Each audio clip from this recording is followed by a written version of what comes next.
Winnie the Pooh. Chapter 1, in which we are introduced to Winnie the Pooh and some bees, and the stories begin. Here is Edward Bear, coming downstairs now, bump, bump, bump on the back of his head, behind Christopher Robin. It is, as far as he knows, the only way of coming downstairs. But sometimes he feels that there really is another way, if only he could stop bumping for a moment and think of it. And then he feels that perhaps there isn't. Anyhow, here he is at the bottom, and ready to be introduced to you, Winnie the Pooh. When I first heard his name, I said, just as you are going to say, but I thought he was a boy. So did I, said Christopher Robin. Then you can't call him Winnie. I don't. But you said, he's Winnie the Pooh. Don't you know what "the" means? Ah, yes, now I do, I said quickly. And I hope you do too, because it is all the explanation you are going to get. Sometimes Winnie the Pooh likes a game of some sort when he comes downstairs. And sometimes he likes to sit quietly in front of the fire and listen to a story. This evening, what about a story? Said Christopher Robin. What about a story? I said. Could you very sweetly tell Winnie the Pooh one? I suppose I could, I said. What sort of stories does he like? About himself, because he's that sort of bear. Oh, I see. So, could you very sweetly? I'll try, I said. So, I tried. Once upon a time, a very long time ago now, about last Friday, Winnie the Pooh lived in a forest all by himself under the name of Sanders. What does "under the name" mean? Asked Christopher Robin. It means he had the name over the door in gold letters and lived under it. Winnie the Pooh wasn't quite sure, said Christopher Robin. Now I am, said a growly voice. Then I will go on, said I. One day, when he was out walking, he came to an open place in the middle of the forest. And in the middle of this place was a large oak tree. And from the top of the tree there came a loud buzzing noise. Winnie the Pooh sat down at the foot of the tree, put his head between his paws, and began to think. First of all, he said to himself, the buzzing noise means something. You don't get a buzzing noise like that, just buzzing and buzzing, without its meaning something. If there's a buzzing noise, somebody's making a buzzing noise. And the only reason for making a buzzing noise that I know of is because you're a bee." Then he thought another long time and said, "And the only reason for being a bee that I know of is making honey." And then he got up and said, "And the only reason for making honey is so as I can eat it." So he began to climb the tree. He climbed, and he climbed, and he climbed. And as he climbed, he sang a little song to himself. It went like this: "Isn't it funny how a bear likes honey? Buzz, buzz, buzz. I wonder why he does." Then he climbed a little further, and a little further, and then just a little further. By that time, he had thought of another song. It's a very funny thought that, if bears were bees, they'd build their nests at the bottom of trees. And that being so, if the bees were bears, we shouldn't have to climb up all these stairs. He was getting rather tired by this time, and that is why he sang a complaining song. He was nearly there now, and if he just stood on that branch— crack! "Oh, help!" said Pooh, as he dropped 10 feet on the branch below him. "If only I hadn't," he said, as he bounced 20 feet on the next branch. "You see, what I meant to do," he explained, as he turned head over heels and crashed onto another branch 30 feet below. "What I meant to do, of course it was rather," he admitted, as he slithered very quickly through the next 6 branches.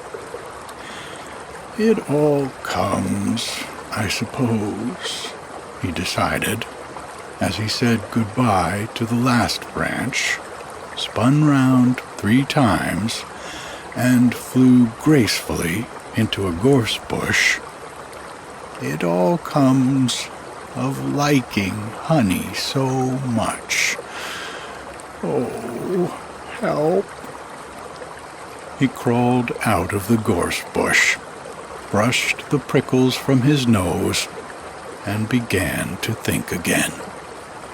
And the first person he thought of was Christopher Robin. "Was that me?" said Christopher Robin in an awed voice, hardly daring to believe it. "That was you." Christopher Robin said nothing, but his eyes got larger and larger, and his face got pinker and pinker. So Winnie the Pooh went round to his friend Christopher Robin, who lived behind a green door in another part of the forest. "Good morning, Christopher Robin," he said. "Good morning, Winnie the Pooh," said you. "I wonder if you've got such a thing as a balloon about you." "A balloon?" "Yes. I just said to myself, coming along, I wonder if Christopher Robin has such a thing about him.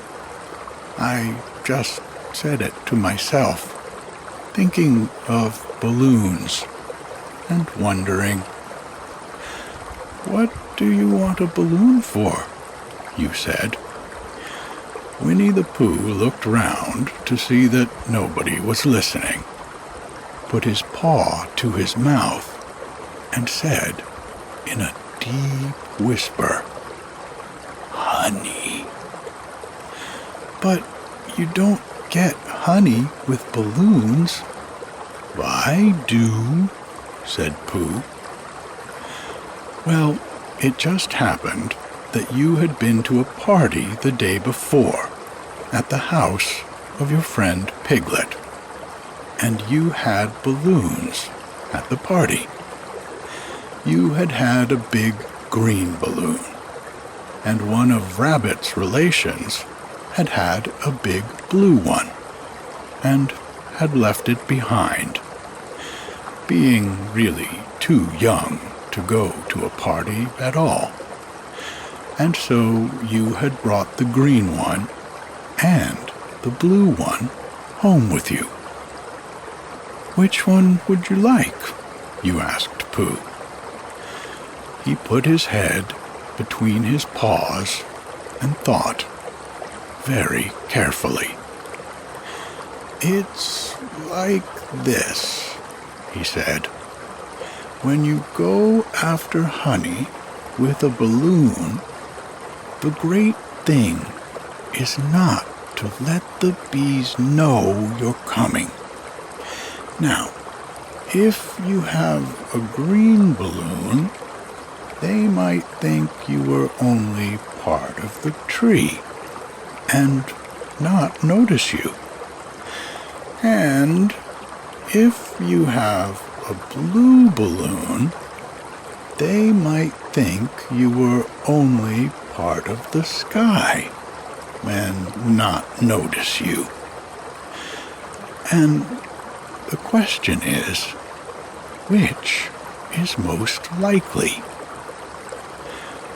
Wouldn't they notice you underneath the balloon?"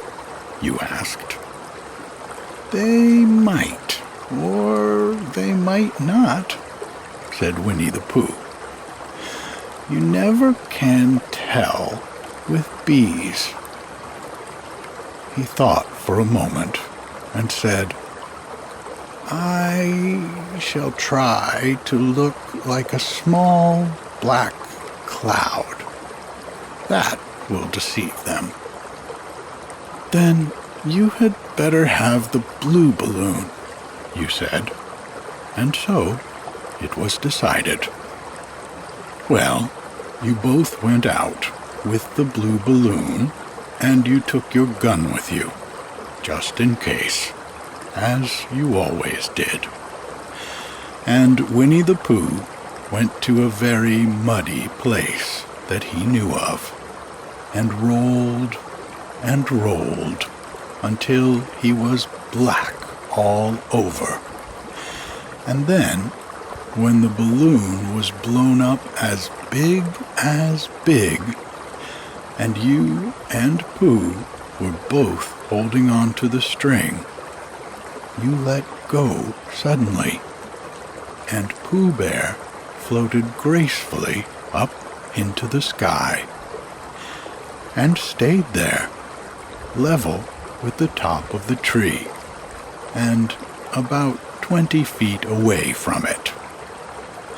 "Hooray!" you shouted. "Isn't that fine?" shouted Winnie the Pooh down to you. "What do I look like?" "You look like a bear holding a balloon," you said. "Not," said Pooh anxiously, "not like a small black cloud in a blue sky? Not very much." "Ah, well, perhaps from up here it looks different. And as I say, you never can tell with bees. There was no wind to blow him nearer to the tree, so there he stayed. He could see the honey, he could smell the honey, but he couldn't quite reach the honey.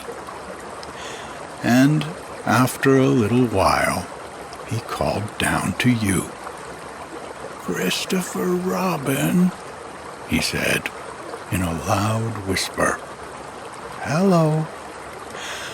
I think the bees suspect something." "What sort of thing?" "I don't know, but something tells me that they are suspicious. Perhaps they think that you're after their honey." "It may be that. You never can tell with bees." There was another little silence, and then he called down to you again. "Christopher Robin." "Yes? Have you an umbrella in your house?" "I think so." "I wish you would bring it out here and walk up and down with it, and look up at me every now and then and say, 'Tut, tut, it looks like rain.' I think if you did that, it would help the deception which we are practicing on these bees." Well, you laughed to yourself. Silly old bear. But you didn't say it aloud, because you were so fond of him, and you went home for your umbrella. "Oh, there you are," called down Winnie the Pooh, as soon as you got back to the tree. "I was beginning to get anxious. I have discovered that the bees are now definitely suspicious." "Shall I put my umbrella up?" you said. "Yes, but wait a moment. We must be practical. The important bee to deceive is the queen bee. Can you see which is the queen bee from down there?" "No."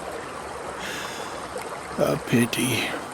Well, now, if you walk up and down with your umbrella, saying, 'Tut, tut, it looks like rain,' I shall do what I can by singing a little cloud song, such as a cloud might sing. Go." So, while you walked up and down and wondered if it would rain, Winnie the Pooh sang this song. "How sweet to be a cloud, floating in the blue. Every little cloud always sings aloud. How sweet to be a cloud, floating in the blue. It makes him very proud to be a little cloud." The bees were still buzzing as suspiciously as ever. Some of them, indeed, left their nests and flew all round the cloud as it began the second verse of this song. And one bee sat down on the nose of the cloud for a moment, and then got up again. "Christopher, ow, Robin," called out the cloud. "Yes?" "I have just been thinking, and I have come to a very important decision. These are the wrong sort of bees." "Are they?" "Quite the wrong sort. So I should think they would make the wrong sort of honey. Shouldn't you?" "Would they?" "Yes, so I think I shall come down." "How?" asked you. Winnie the Pooh hadn't thought about this. If he let go of the string, he would fall. Bump. And he didn't like the idea of that. So he thought for a long time. And then he said, "Christopher Robin, you must shoot the balloon with your gun. Have you got your gun?" "Of course I have," you said. "But if I do that, it will spoil the balloon," you said. "But if you don't," said Pooh, "I shall have to let go, and that would spoil me." When he put it like this, you saw how it was, and you aimed very carefully at the balloon and fired. "Ow!" said Pooh. "Did I miss?" you asked. "You didn't exactly miss," said Pooh, "but you missed the balloon." "I'm so sorry," you said, and you fired again.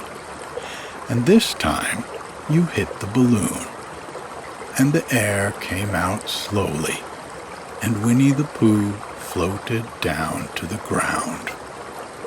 But his arms were so stiff from holding on to the string of the balloon all that time that they stayed up straight in the air for more than a week. And whenever a fly came and settled on his nose, he had to blow it off. And I think, but I am not sure, that is why he was always called Pooh. "Is that the end of the story?" asked Christopher Robin. "That's the end of that one. There are others. About Pooh and me, and Piglet, and Rabbit, and all of you. Don't you remember?" "I do remember. And then, when I try to remember, I forget." "That day when Pooh and Piglet tried to catch the heffalump, they didn't catch it, did they?" "No. Pooh couldn't, because he hasn't any brain. Did I catch it?" "Well, that comes into the story." Christopher Robin nodded. "I do remember," he said.